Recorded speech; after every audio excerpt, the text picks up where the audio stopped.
Hi കൂട്ടുകാരെ, പുതിയൊരു വീഡിയോയിലേക്ക് എല്ലാവർക്കും സ്വാഗതം. അങ്ങനെ ശിവാനിയും പ്രണവും കൂടി കയറി വരികയാണ്. അവർ പറയാണ് ഒരു വക്കീലിനെ പോയി കണ്ടിരുന്നു. ആ വക്കീൽ പറഞ്ഞതാണ് കോടതി എടുക്കുന്ന ഒരു തീരുമാനം മ്യൂച്വൽ ഡിവേഴ്സ് ആണെങ്കിൽ 6 മാസം ഒരുമിച്ച് ജീവിക്കാൻ. അപ്പോൾ വക്കീൽ പറഞ്ഞതാണ് കോടതി എടുക്കേണ്ടാക്കും, ഞാൻ പറയുന്നു നിങ്ങൾ 6 മാസം ഒരുമിച്ച് ജീവിക്കുന്നു. അപ്പോൾ പാറു പറയാണ് ഏത് വക്കീലാണ് നിന്നോട് പറഞ്ഞത്, മണ്ടൻ വക്കീൽ. കോടതിയുടെ തീരുമാനത്തിന് മുന്നേ അയാളൊരു തീരുമാനം എടുക്കാൻ ഈ ഒരു 6 മാസം ഇവളിവിടെ നിന്നിട്ട് പിന്നീട് കോടതിയിലോട്ട് ചെല്ലുമ്പോൾ കോടതി ആ തീരുമാനം പറയില്ലെന്ന് ആരാടാ നിന്നോട് പറഞ്ഞത്, ഏതാണ് ആ മണ്ടൻ വക്കീലെന്ന് ചോദിക്കൂട്ടോ.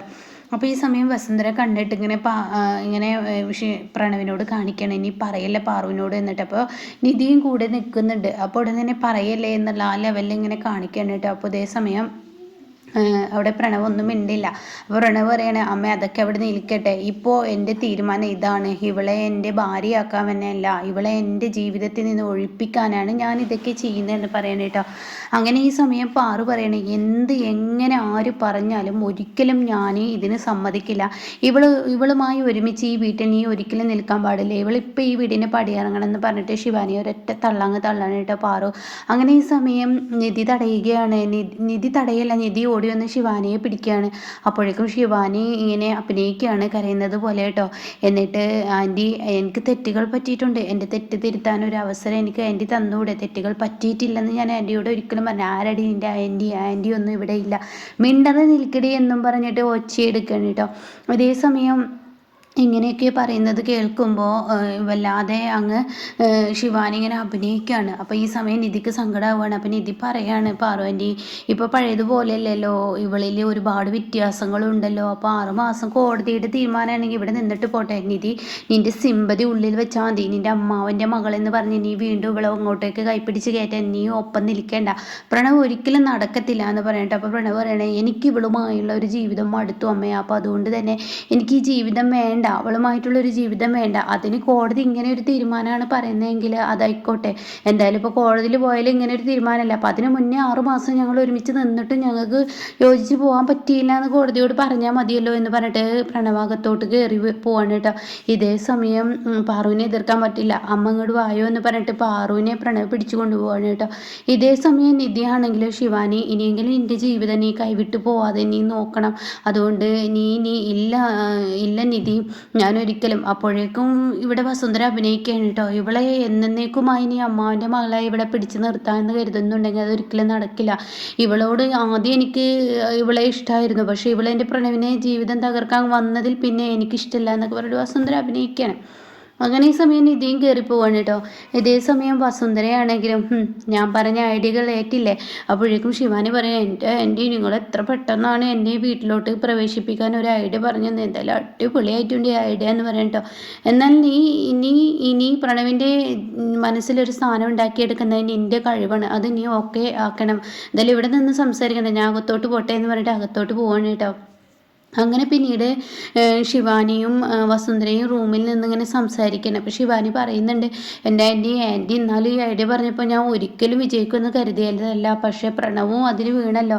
എന്തായാലും എനിക്ക് വീട്ടിൽ വരാനുള്ളൊരു അവസരം ആൻറ്റി ഉണ്ടാക്കിയത് കൊണ്ട് തന്നെ എന്നും ആ കടമ എന്നിലുണ്ടാവും എന്നൊക്കെ അങ്ങനെ പറയുമ്പോൾ ഇതുപോലെ ഒരു പ്രാവശ്യം അവസരം ഉണ്ടാക്കിയിട്ട് ഇനി ഇവിടെ നിന്ന് ഇറങ്ങി പോവുകയല്ലേ ചെയ്തത്. എനിക്ക് ആവശ്യം നിധിയെ ഇവിടെ നിന്ന് ഇറക്കുക, നീ പ്രണവിൻ്റെ ജീവിതത്തിൽ ഒരു സ്ഥാനം പിടിക്കുക, അതിന് എന്തൊക്കെ ചെയ്യാൻ പറ്റുന്നോ എന്തൊക്കെ ചെയ്യും. അപ്പോൾ ഉടനെ മനസ്സിലിങ്ങനെ ശിവാനി കരുതുന്നു കേട്ടോ, ഞാനിവിടെ സാധനം പിടിച്ചാൽ നിങ്ങളുടെ സാധനം പോലും പുറത്താക്കും, ഏത് സമയത്തും നിങ്ങൾ കൊണ്ടുവന്നു എന്ന് പറഞ്ഞിട്ട് എന്നെ ഇങ്ങനെ ഭീഷണിപ്പെടുത്തുന്നത് ഒരിക്കലും എനിക്ക് അംഗീകരിക്കാൻ പറ്റത്തില്ല എന്നിങ്ങനെ മനസ്സുകൊണ്ട് പറയുന്നുണ്ട് കേട്ടോ. അപ്പോഴാണ് അങ്ങോട്ടേക്ക് പ്രണവ് കയറി വരുന്നത് കേട്ടോ. പ്രണവാണെങ്കിലോ വരുന്നത് ഇവർ രണ്ടുപേരും ശ്രദ്ധിക്കുന്നില്ല. അങ്ങനെ ഇവിടെ പറയാണ്, വസുന്ധര പറയാണ് നിൻ്റെ കയ്യിലാണ് എല്ലാം കിടക്കുന്നത്, നീ ഇനി ഒരു തെറ്റ് ചെയ്താൽ നിനക്കൊപ്പം ഞാൻ ഈ വീട്ടിലോട്ട് കയറ്റാനുള്ള ഒരു അവസരം ഉണ്ടാക്കില്ല. അപ്പം നീ എങ്ങനെയെങ്കിലും പ്രണവിനെ കയ്യിൽ ആക്കുക എന്നുള്ളത് മാത്രം മതി ലക്ഷ്യം, അത് മാത്രം മതി, വേറൊന്നും വേണ്ട, നീ എങ്ങനെയെങ്കിലും പ്രണവിനെ നിൻ്റെ കൈക്കുള്ളിലാക്കാൻ നോക്ക് എന്നൊക്കെ ഇങ്ങനെ പറഞ്ഞു കൊടുക്കുമ്പോഴാണ് കേട്ടോ പ്രണവ് തൊട്ടരികത്ത് എത്തിയിരിക്കുന്നത്.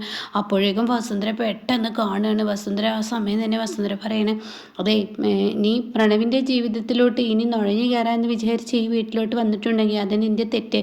നിനക്ക് കോടതി വിധി പ്രകാരം 6 മാസം മ്യൂച്വൽ ഡിവേഴ്സിനുള്ള ആ ഒരു ഇത് വിധിക്കപ്പെട്ടിട്ടുണ്ടല്ലോ. അപ്പോൾ അത് വക്കീൽ പറഞ്ഞെങ്കിൽ നിങ്ങൾ പരസ്പരം ഒത്തുപോകും എന്നുള്ള ഒരു ധാരണ പ്രണവിനില്ല. അത് നിന്നിലുണ്ട് എന്ന് നീ കരുതണ്ട.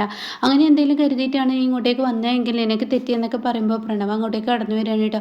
അപ്പോഴേക്കും ശിവാനി പ്രണവ് എന്ന് പറയുമ്പോൾ ആരടി പ്രണവ്, ആരുടെ പ്രണവാടി, നീ എന്നെ പ്രണവ് എന്നൊന്നും വിളിക്കണ്ട. എന്താ പ്രണവ് നീ എന്നോട് ഇങ്ങനെയൊക്കെ സംസാരിക്കുന്നത്? ഞാൻ ആ വക്കീൽ പറഞ്ഞത് പ്രകാരം എൻ്റെ വീട്ടിൽ നിന്നെ കയറ്റിയെന്ന് കരുതിയിട്ട് നീ എൻ്റെ മനസ്സിലൊരു ഇടം നേടാമെന്ന് കരുതുന്നുണ്ടെങ്കിൽ അത് നിനക്ക് പറ്റിയ തെറ്റ്. ഒരിക്കലും ഞാൻ നിന്നെ സ്വീകരിക്കില്ല. അത് നീ മനസ്സിൽ കരുതിയ നിനക്ക് തന്നെ ഒരിക്കലും ഞാൻ നിന്നെ സ്വീകരിക്കില്ലെന്ന് പറഞ്ഞാൽ സ്വീകരിക്കില്ല. അത് ഉറപ്പുള്ള കാര്യമാണ് എന്ന് പറഞ്ഞു കേട്ടോ. എന്നിട്ട് പ്രണവ് അവിടെ നിന്ന് പോകുമ്പോൾ ശിവനെയാണെങ്കിൽ വല്ലാതെ പതറാണ്. എന്തായാലും നിന്നെ ഞാൻ എൻ്റെ കുപ്പിയിലാക്കുന്നത് നീ കണ്ടോ? നീ എൻ്റെ അടിമയെ പോലെ ജീവിക്കുന്നോ? ഞാൻ ചെയ്യുമോ? അതോ തീർച്ചയായിട്ടുള്ള കാര്യമാണ് എന്നൊക്കെ എന്നെ ചിന്തിക്കാൻ കേട്ടോ. ഇതേ സമയം പാറു ആകെ ടെൻഷനാവാണ്. ഈശ്വര എന്തൊരു കഷ്ടമാണ്, ഞാനൊരിക്കലും പ്രതീക്ഷിക്കാത്ത ഈ ഒരു സംഭവമാണല്ലോ ഇവിടെ ഉണ്ടായിരിക്കുന്നത്.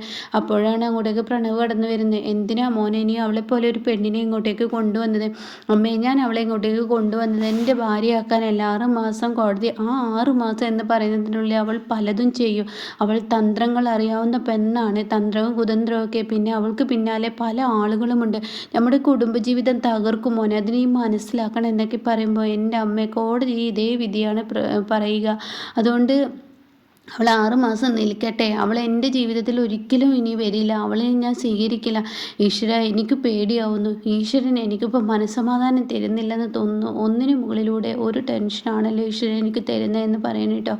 ഇതേ സമയം ഗൗതം എത്താണ്. ഗൗതമിനോട് കാര്യങ്ങൾ നിധി പറഞ്ഞു കൊടുക്കണം. അപ്പോൾ ഗൗതം പറയണേ, എന്തായാലും ശിവാനി നന്നായിട്ടുണ്ടെങ്കിൽ അവൾ പ്രണവിൻ്റെ ഭാര്യയാവുന്നതിൽ നമുക്ക് ആർക്കും തെറ്റില്ല. എന്നാൽ ശിവാനി ഒരിക്കലും നന്നായിട്ടില്ലെങ്കിൽ അവൾ ഈ വീട്ടിൽ ഒരിക്കലും നിൽക്കാൻ പാടില്ല. അവളെ ഈ വീട്ടിൽ നിന്ന് അടിച്ചിറക്കും. അപ്പോൾ നിധി പറയാണ്, പഴയ ശിവാനിയല്ല അത് അത് ഗൗതമിനും അറിയാലോ.